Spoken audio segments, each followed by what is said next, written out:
Hello and namaste. This is Tim Halloran. I'm an astrologer here in Savannah, Georgia. This is a weekly astrological report. I put these free videos on YouTube once a week. You can help support future forecasts by purchasing a reading from me at the link below. This week we're talking the 3rd to 4th week of September.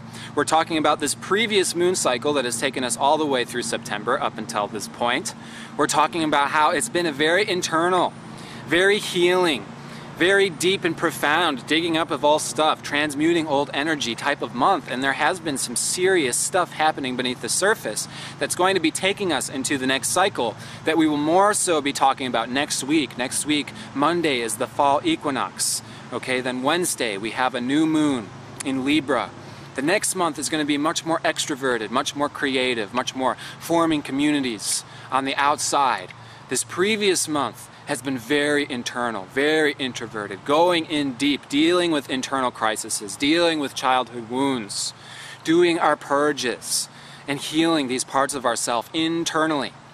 And right now is this kind of odd, uncomfortable, weird time in between where there's still loose ends, there's still stuff bubbling up, all right? So it's very complex. It's not very simple and clean when we deal with these very profound, deep, spiritual processes that if we're doing the work, if we're truly a spiritual aspirant, we are doing this stuff. And it is not super clean and simple. The clean and simple side of anything is there to help us get some ground, to help us to process and mentally understand where we are.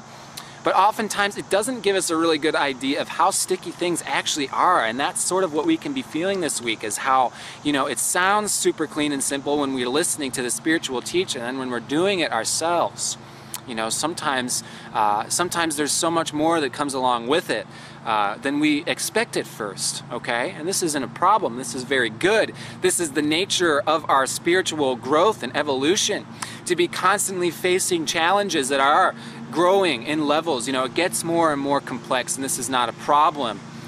So part of what I'm going to be talking about today, and we're going to talk about astrology, and even we can talk about astrology. When we talk about astrology, we do break things out into simple aspects. Oh, today we have Venus opposite to Chiron. This weekend we're going to have Mars square to Neptune. But even this is oversimplifying in many ways. Yes, we can use these simplified terms to make sense of what's going on. But to sort of limit everything to one or two things, or to break it down into archetypes and then limit ourselves to that, it can get misleading.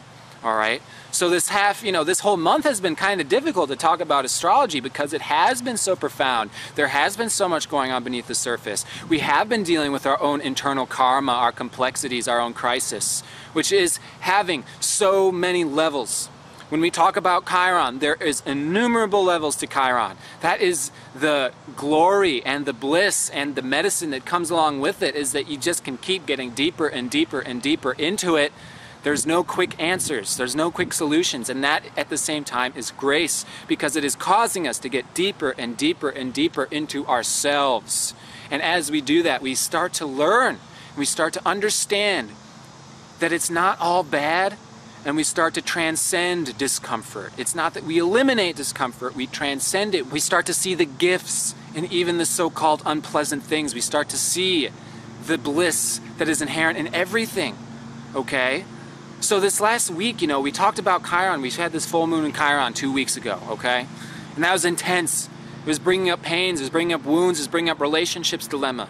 Today we have Venus opposite to Chiron. It can be a reflection of this stuff. We can still be facing these things. Other people are triggering our wounds. Other people are hurting us. Our relationships are complicated. We don't completely understand each other. We hurt each other, all right? We're not totally in this idealistic where we would love to be, where we would be in heaven with the ice cream cone and, the late night dinners and the dancing and all this kind of stuff. We're dealing with human drama. We're dealing with human dilemma. We're dealing with the complexity of karma that not only is inherent within ourself and our story that goes back innumerable lifetimes, it's the story of this world. It's where we find ourselves today with the government, the system, these clash of religions, these clashes of nations. So it's very complex. And what I talked about last week is what can happen with Chiron. is there is this going into the wound, it explodes, we deal with the pain, we get sliced open, it's the shamanic slicing, the going down in order to come up, and then there is the coming up. There is the stillness, there is the peace, okay? This is the medicine, and then we sit in that stillness, we sit in that peace, and we drink in that medicine, and we move on to the next rung of the ladder, and we do it again. And I'm saying this because we do it again and again and again. It doesn't stop. I feel like so many people were really looking for this, oh yeah, I'm going to get enlightened and then done. You know, glad that's over with, you know. Or I'm looking for peace. Done. Glad that's over with. I want to be a happy person forever. And that's not spiritual life. That's not actually what we're getting to, all right? When we talk about spiritual happiness, real bliss, true enlightenment, that is not the same as what so many people assume it to be, which is I feel good constantly, all right? This is not our nature, and this is not what we truly want. This is not true enjoyment even, all right? There is the shamanic process, which means we go into our stuff. We get into discomfort. It encourages us to get deeper. You know, the challenges encourages us to find and discover creative solutions. Okay, this is going into the straitjacket aspect. All right, you go into the straitjacket. You do hard work. You get really sweaty. You get covered in dirt. It's uncomfortable, and then it pays off. You have a realization. You discover something more.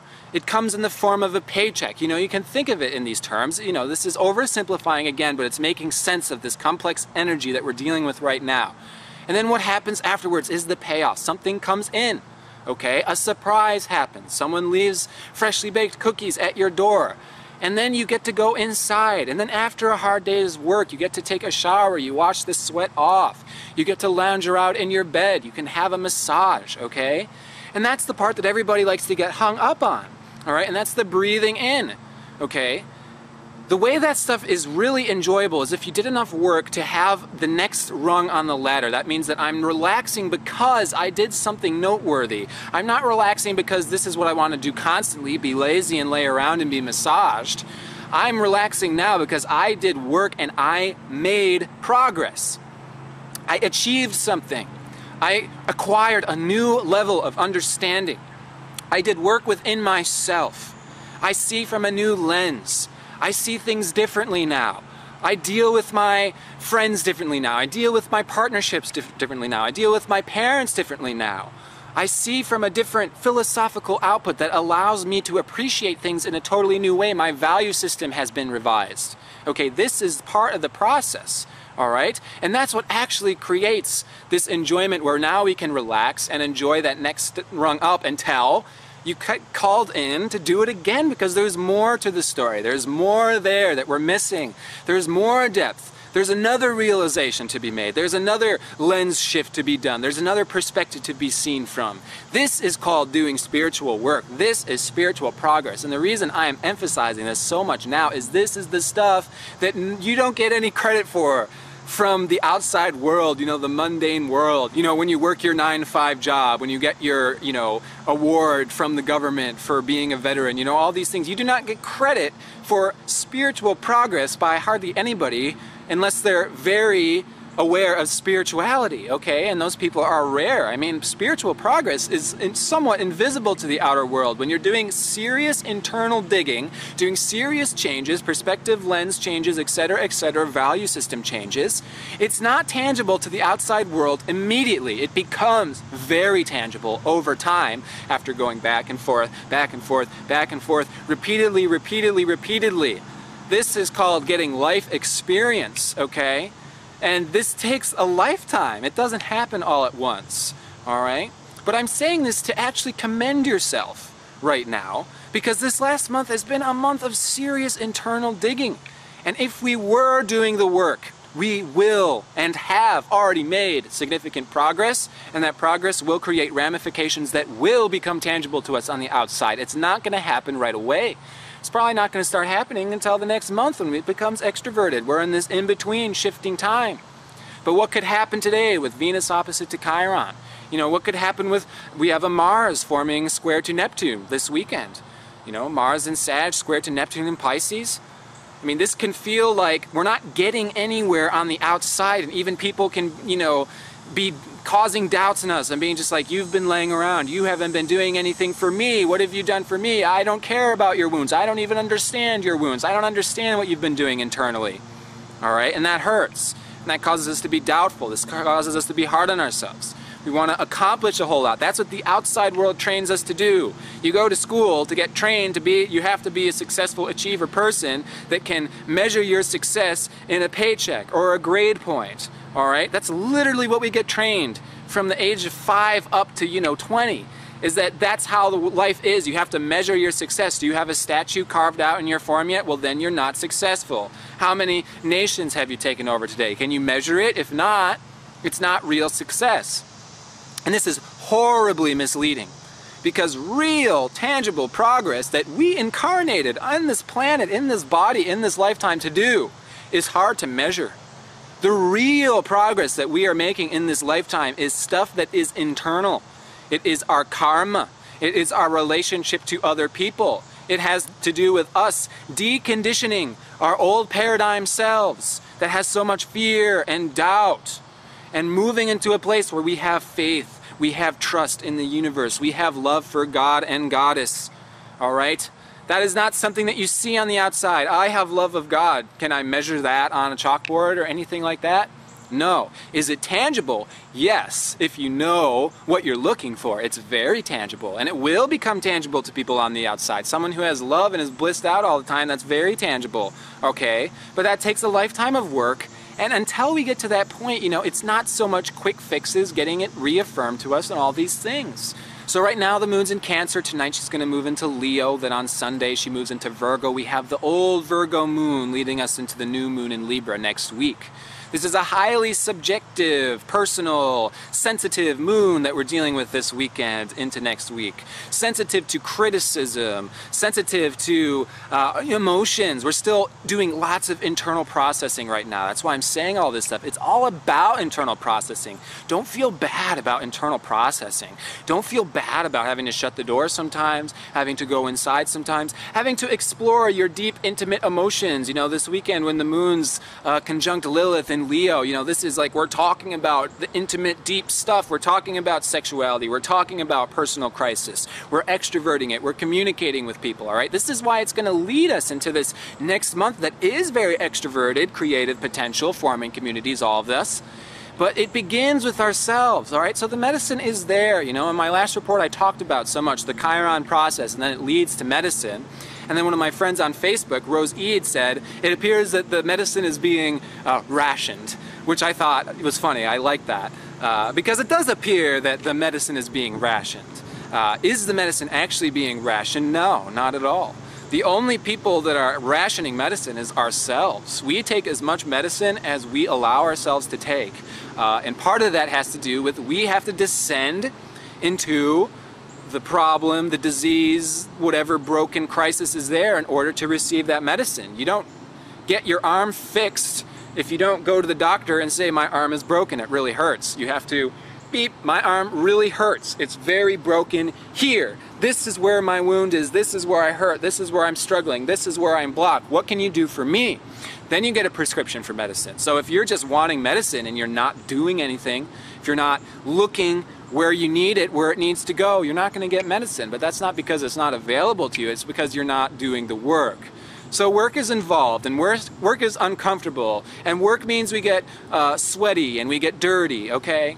And this is a part of life. And what happens over time when we go through this process again and again and again? You go and you do your work. You get something accomplished. You realize something at the end of the day. Yes, you have to work to achievement. Yes, there's discomfort. There is pain. It's called growing pain. And then you come out of it, and you get to shine in it and bask in it a little bit. I am a learned person. I've been through that. I've been through that, and I've been through that. We are becoming the wise elders. And the wise elder is someone who has been through so much pain and suffering. It has shaped them into this beautiful character that can then distribute wisdom to other people, that which is healing, wisdom, healing to other people, love to other people.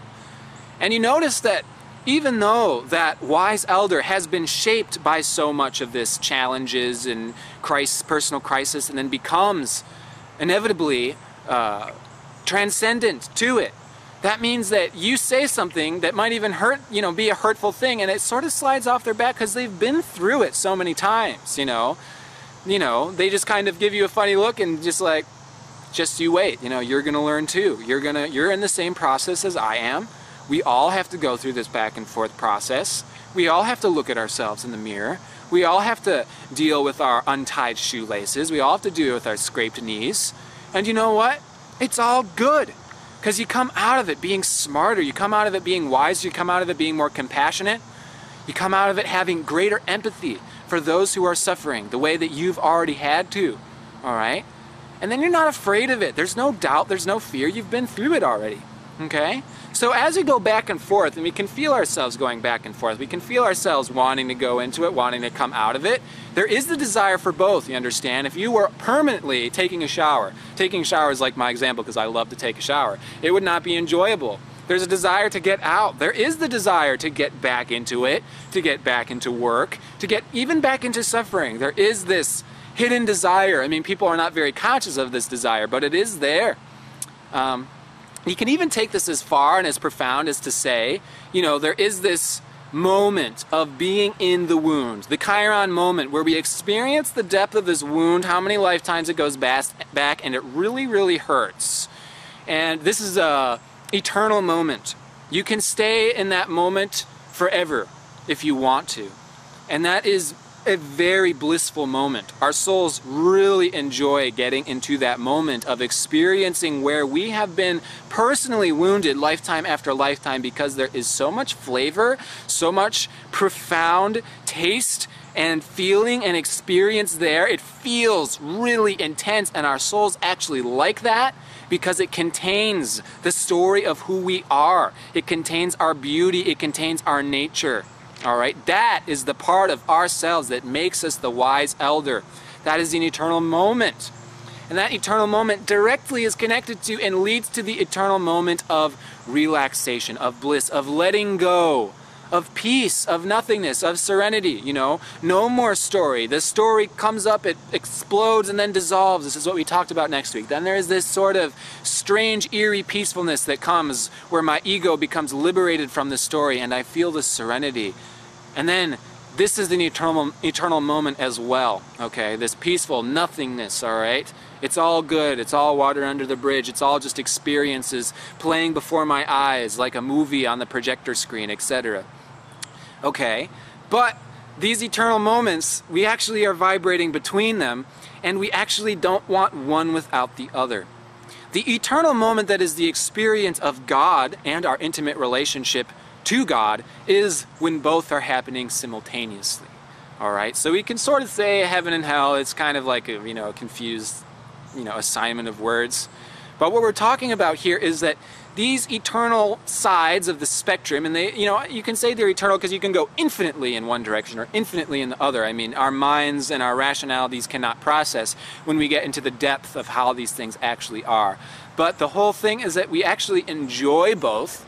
They're both very good for us, and they both are tied together. We have to go back and forth, back and forth, back and forth until they become integrated together in the God experience, where we are simultaneously experiencing pain and pleasure. And this is bliss and this is ecstasy because it is the whole spectrum. It is a holy moment.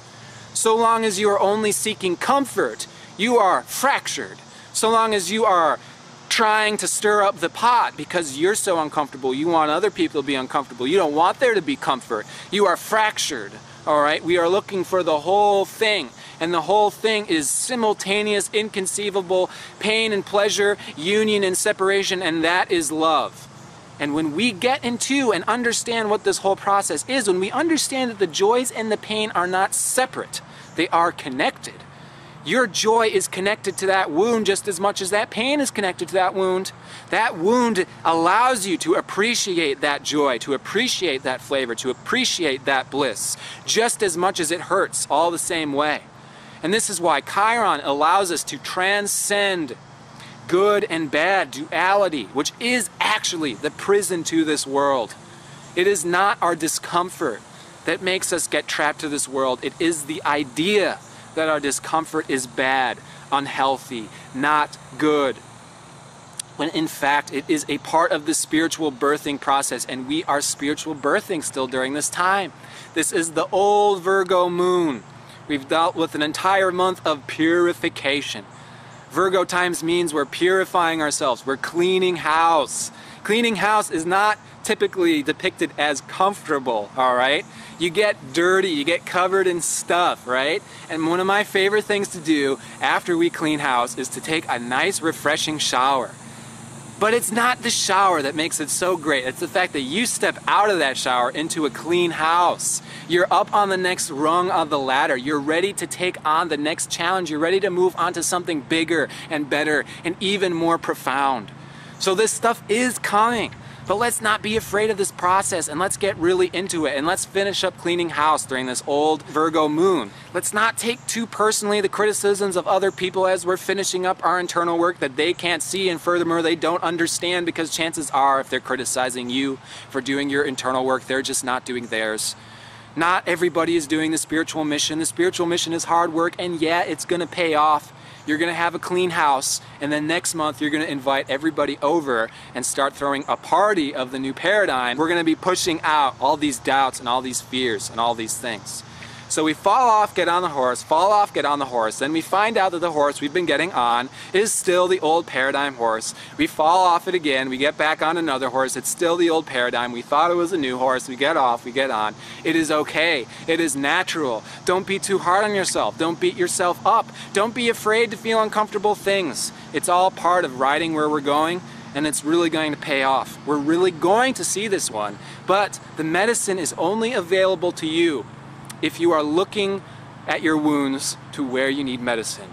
Okay, so next week, Monday, I'm going to put another video out on the fall equinox. It is a magic day where we have even day and night. It takes us into the sign of Libra, and that's where the sun's right on the ascendant. That's where we have even day and night. No fear of darkness, no fear of light. It is perfect where we have both simultaneously and we are not disbalanced towards one or the other. So get into the whole picture, and I will be talking to you next week. If you would like to look at your transits, if you'd like to know what's personally going on with you during this time, click the link below. You can get a transit reading. I also do birth chart readings. That's what I really like to do. That's what I really excel at. We talk about your soul journey, where you're coming from, where you're going, what your individual is, and what your individual gift is to give back to the collective that is going to help us move out of this mess of the old paradigm into the new world. So much love to you and your beloveds. Namaste.